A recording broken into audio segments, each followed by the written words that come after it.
Welcome to Cincy Entrepreneurs Unplugged, where EO Cincy members lay it all on the line, sharing real stories of their worst moments and greatest lessons learned.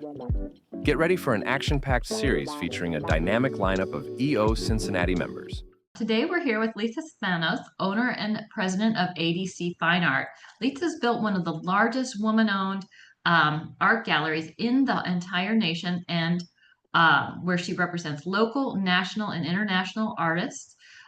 She has award-winning corporate and residential art programs. We're going to explore her entrepreneurial journey, her passion for connecting people with art, and how she's grown ADC into a vibrant hub for community and artists in Cincinnati. Litsa, how are you today? Doing great. How are you?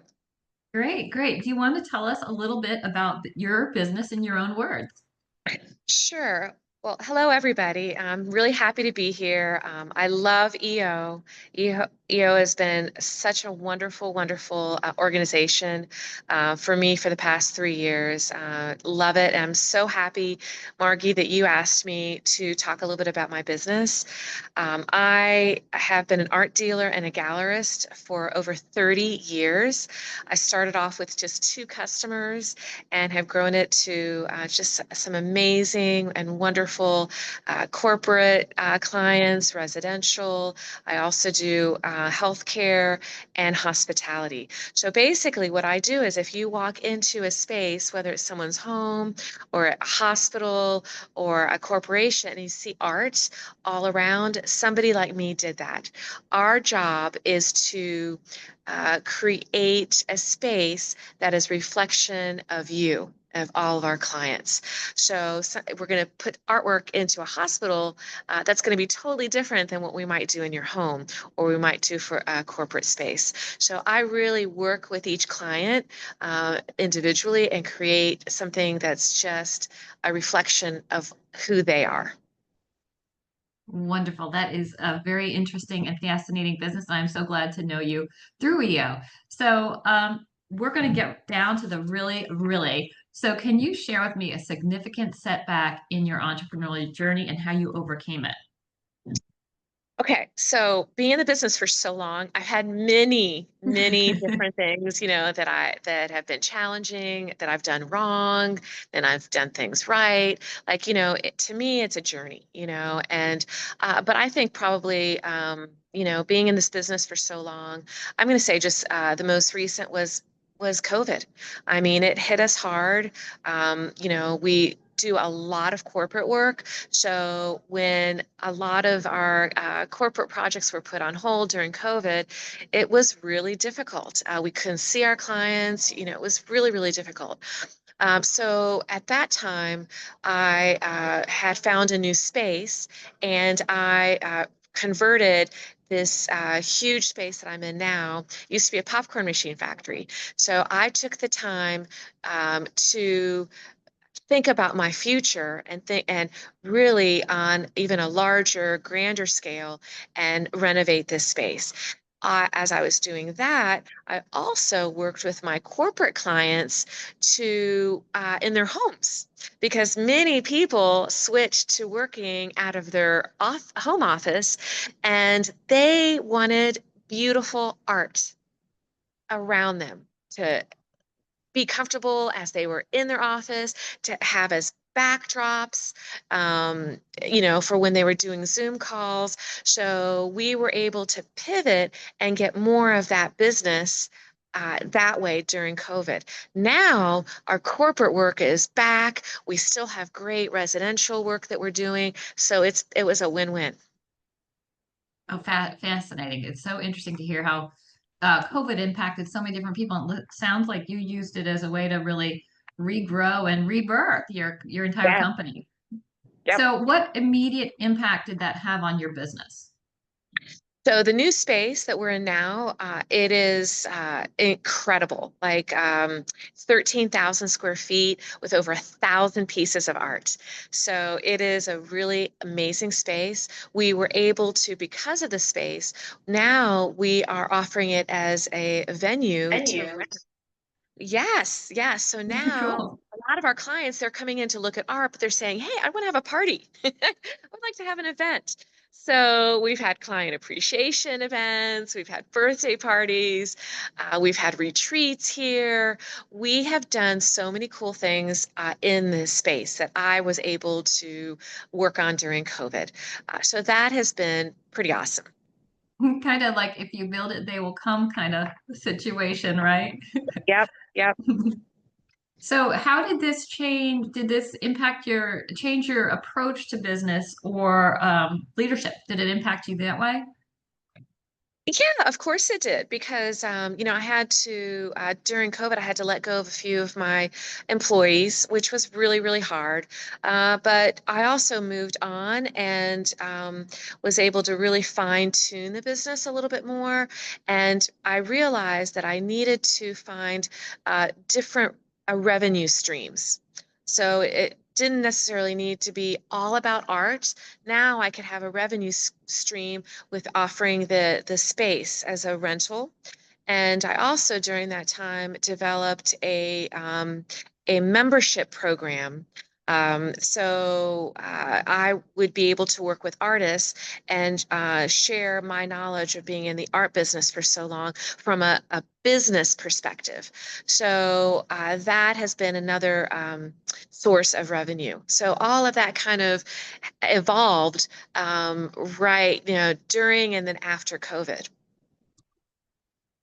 Amazing. So using that story or any other story, are there specific strategies or resources you've used to overcome like that challenge or other challenges that helped you succeed that you'd like to share?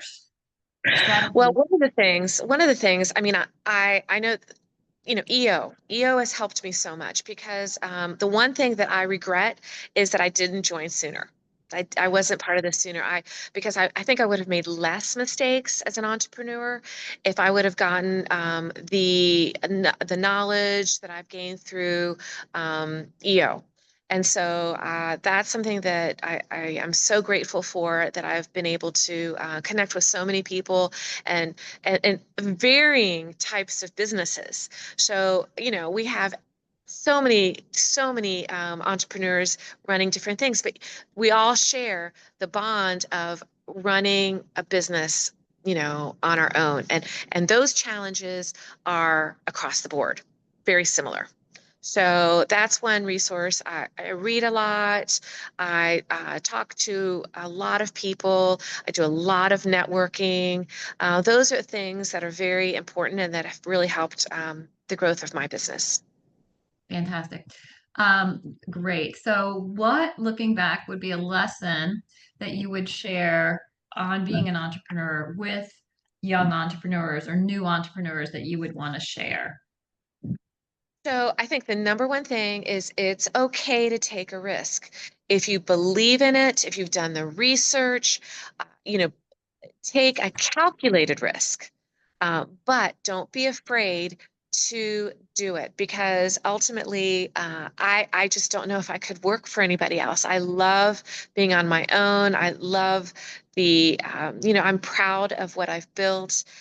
It makes me very happy to do what I do. I love making decisions, all the things that entrepreneurs really, we love building things. So, but we're risk takers.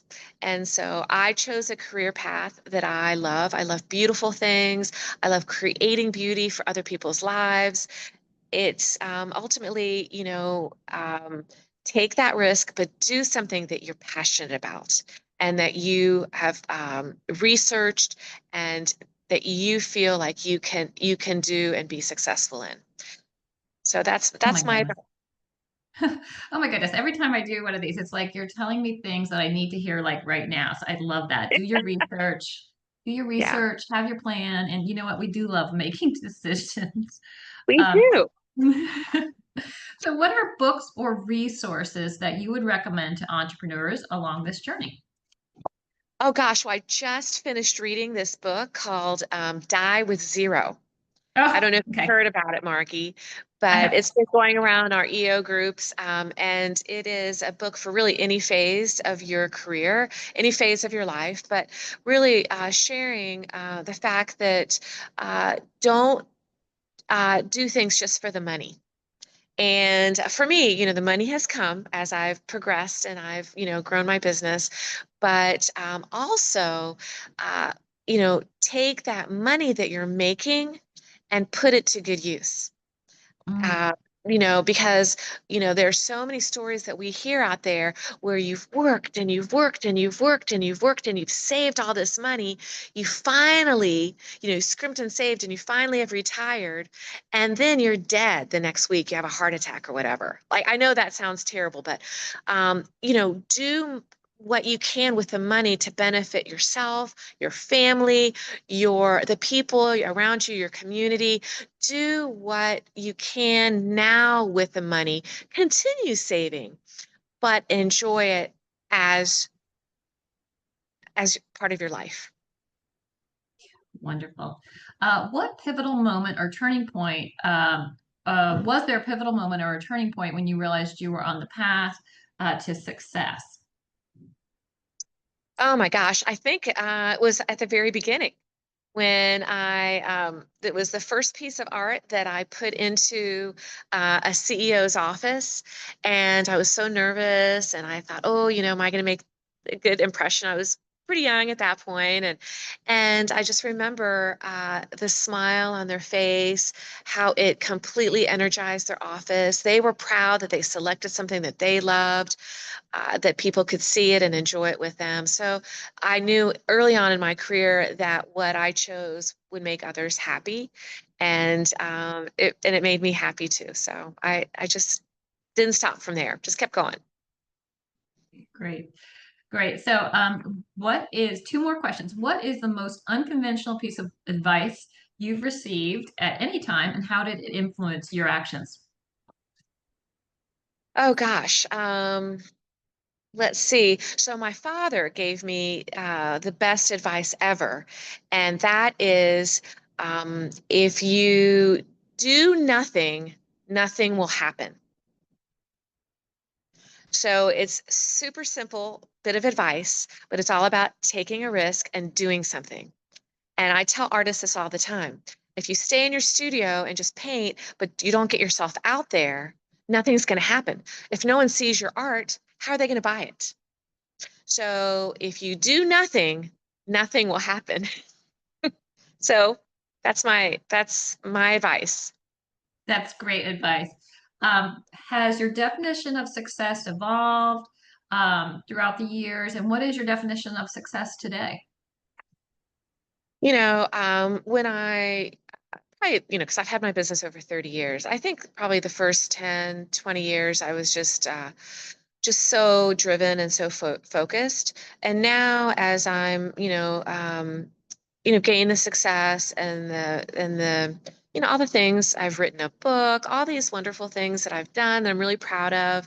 I feel like I am just comfortable in my own skin. I just enjoy people that I'm around. I'm not like if I get to meet a new client, I want to get to know them. I want to spend a little bit more time with them. I'm just doing things a little bit more relaxed. And I'm not working 14 to 16 hours a day anymore. So I've eased up on my time, and I've realized that through bringing great people around me, they can do things that I used to do, and many times they're better at it. So that alleviates some of the time that I have to work. So I'm spending a little bit more time doing other things. Wonderful. Lisa, you've been a wonderful interview. Is there anything else you'd like to add to the podcast? I just want to say thank you, Margee, for bringing me on. Everybody is welcome to come to the gallery and visit. And it was a joy, being here with you today. Yeah, is it open during like weekdays and things like that, or by appointment? Yeah. Yeah, no, we're open every day, Monday through Friday, 9 to 5. So, and then I will come out and see someone on the weekends if needed, if they need help with their home or whatever. But yeah, we're open every day. Our doors are open. Fantastic. Thank you so much, Lisa. It's great Thank chatting with you. you, and you've been wonderful. All right, Thank bye. you. See ya.